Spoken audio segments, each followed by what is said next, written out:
Sometimes you will find references that you want to keep but that aren't in a database you can export from. For example, they might be in a list at the end of a book chapter. In that case, you need to type them in manually. To do that, go to the References menu and choose New Reference. You then need to check the type of publication that you're entering. In this case, it's set to journal article. But as you can see, there are many other types that you could use, and the options you see on the screen will differ depending on which one you choose.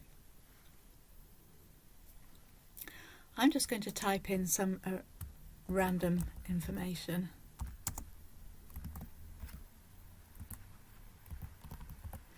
You can move between these fields either just by clicking the mouse, or you can use the Tab key.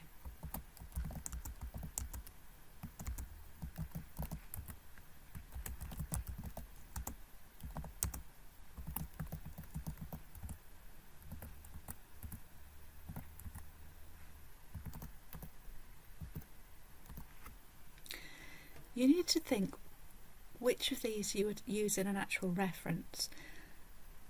A lot of these fields that you see are just optional, and they won't appear in any reference that you put out. They're just for you to keep if you want to.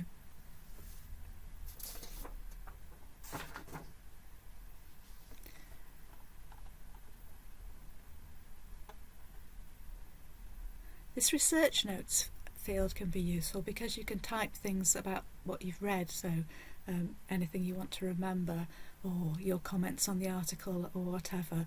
So that can be useful. It won't appear in a reference, but it can be nice to have. And the file attachments, you can actually attach a PDF there if you want to, so that you've got a copy of the article. When you've filled in all the information that you want to keep, just click the cross button at the top right, the smaller one. It will ask if you want to save the changes, which of course you usually would want to. And then you can see here is my reference along with all the others.